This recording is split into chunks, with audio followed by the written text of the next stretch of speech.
দর্শক, পলিথিন আমাদের পরিবেশের উপর কতটা বিরূপ প্রভাব ফেলে সে কথা আর নতুন করে বলার কিছু নেই, কিন্তু রাজধানীর পুরান ঢাকার চকবাজারে প্রচুর পলিথিন উৎপাদন কারখানা রয়েছে। সেই কারখানাগুলোর উৎপাদন বন্ধে বিভিন্ন কারখানায় এই মুহূর্তে অভিযান চলছে এবং আমাদের সহকর্মী কাজী ফয়সাল সেখানে রয়েছেন। আমরা আপনাদের সেখানে নিয়ে যেতে চাই।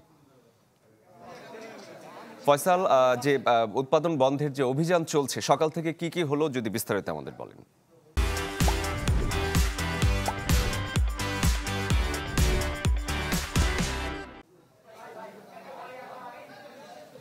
আজ সকাল 11টা থেকে মূলত এই অভিযান শুরু হয়েছে।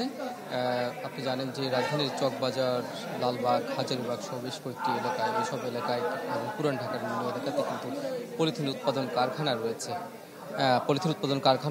এবং মূলত সেই কারখানাগুলো বন্ধের জন্য, যাতে পলিথিন উৎপাদন আর না হয়, যেহেতু এই পলিথিন পরিবেশকে ক্ষতিগ্রস্ত করে, ব্যাপক আকারে ক্ষতিগ্রস্ত করে, সেই কারণে মূলত এই সিদ্ধান্ত নিয়েছে সরকার। এবং সেই সিদ্ধান্ত মোতাবেকই কিন্তু এখন যৌথ বাহিনীর অভিযান শুরু হয়েছে। অভিযানে সেনাবাহিনী, পরিবেশ অধিদপ্তর এবং পুলিশ র্যাবের সদস্যরা উপস্থিত রয়েছেন। আপনি দেখতে পাচ্ছেন এখানে সেনাবাহিনীর সদস্যরা কিছু উত্তেজিত জনতাকে শান্ত করার চেষ্টা করছে। মূলত এই পলিথিন কারখানায় যারা কাজ করতেন এবং পলিথিন কারখানার মালিক পক্ষে যারা রয়েছেন, তারা কিন্তু এসে কিছুটা এখানে হট্টগোল করার চেষ্টা করেছিল। সেই কারণেই মূলত সেনাবাহিনী তাদেরকে নিবৃত্ত করার চেষ্টা করছে। ইতিমধ্যেই এই কামালবাগের একটি পলিথিন কারখানা, বড় একটি পলিথিন কারখানা কিন্তু সিলগালা করে দেওয়া হয়েছে, বন্ধ করে দেওয়া হয়েছে। পলিথিন কারখানা আর চলতে দেওয়া হবে না, এমনটা সিদ্ধান্ত সরকারের।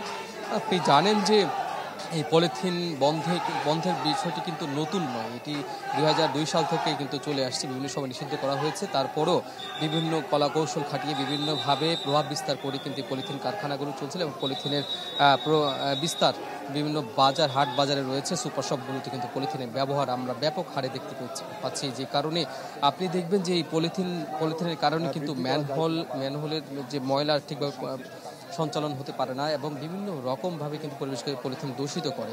তো এই কারণে কিন্তু পরিবেশ অধিদপ্তরের মূলত পরিবেশ অধিদপ্তরের মূলত এই অভিযানটির নেতৃত্ব দিচ্ছে। আমরা দেখতে পাচ্ছি এখানে সেনা সদস্যরা কিন্তু উত্তেজিত জনতাকে একটু নিবৃত্ত করার চেষ্টা করছেন। উত্তেজিত জনতা যেটি বলতে চাচ্ছেন যে এখানে যারা রয়েছেন, পলিথিন কারখানা যারা রয়েছেন, তারা বলছেন যে তারা অনেক টাকা ঋণ করে এই কারখানা দিয়েছেন। এই টাকা যদি এই কারখানা বন্ধ হয়ে যায়, উৎপাদন বন্ধ হয়ে যায়, তারা তাদের পরিবার নিয়ে ঠিকভাবে চলাফেরা করতে পারবেন না, পরিবারের ভরণ পোষণ করতে পারবেন না, তারা তাদের আয় ইনকাম বন্ধ হয়ে যায়। আপনাকে ধন্যবাদ আমাদের সাথে যোগ দেওয়ার জন্য। দর্শক, চকবাজার থেকে কাজী ফয়সাল যোগ দিয়েছিলেন।